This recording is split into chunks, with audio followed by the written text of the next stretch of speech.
Kisah ini adalah salah satu cerita paling ikonik di dunia teknologi yang menggambarkan bagaimana penolakan bisa menjadi pemantik inovasi besar.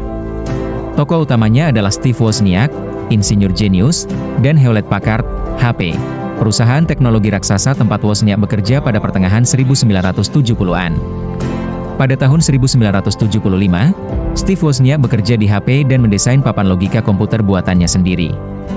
Ia memiliki visi komputer pribadi, personal komputer, yang kecil, murah, dan bisa dimiliki orang biasa di rumah. Dia sangat loyal dan karena ia sangat mencintai HP, Wozniak menawarkan desain komputer tersebut, yang kemudian menjadi Apple I, kepada atasannya di HP. Namun HP menolak semua idenya bahkan sampai 5 kali. Saat itu, HP berfokus pada alat pengukur, kalkulator teknis, dan merasa tidak ada orang yang ingin memiliki komputer di rumah mereka. Mengapa ada orang yang menginginkan komputer di rumah? Itu adalah pola pikir umum saat itu. Steve Wozniak sebenarnya puas menjadi insinyur di HP dan tidak berniat keluar. Namun, temannya, Steve Jobs, melihat potensi besar dalam hasil karya Wozniak. Jobs menyadari bahwa komputer tidak lagi hanya untuk perusahaan raksasa, tetapi untuk individu. Jobs meyakinkan Wozniak bahwa mereka harus membangun perusahaan sendiri. Ia bahkan menghubungi teman dan keluarga Wozniak untuk membujuknya meninggalkan HP. Setelah penolakan HP, Wozniak akhirnya menerima ajakan Jobs untuk mendirikan perusahaan mereka sendiri.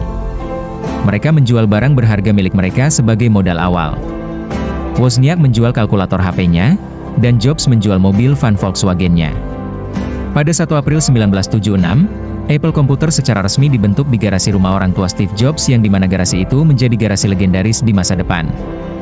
Produk pertama mereka adalah Apple I, ide komputer yang pernah ditolak HP, yang kemudian dirakit dan dijual. Penolakan HP terhadap ide Wozniak menjadi salah satu kesalahan terbesar dalam sejarah bisnis teknologi. HP, Hewlett-Packard, memang tetap menjadi raksasa di bidang perangkat keras, namun mereka melewatkan revolusi komputer pribadi.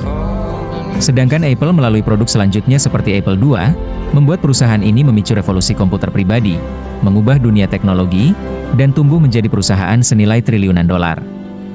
Dari kisah ini kita dapat menyimpulkan, terkadang dunia berkata, tidak, bukan karena ide Anda buruk, tetapi karena mereka tidak bisa melihat apa yang Anda lihat.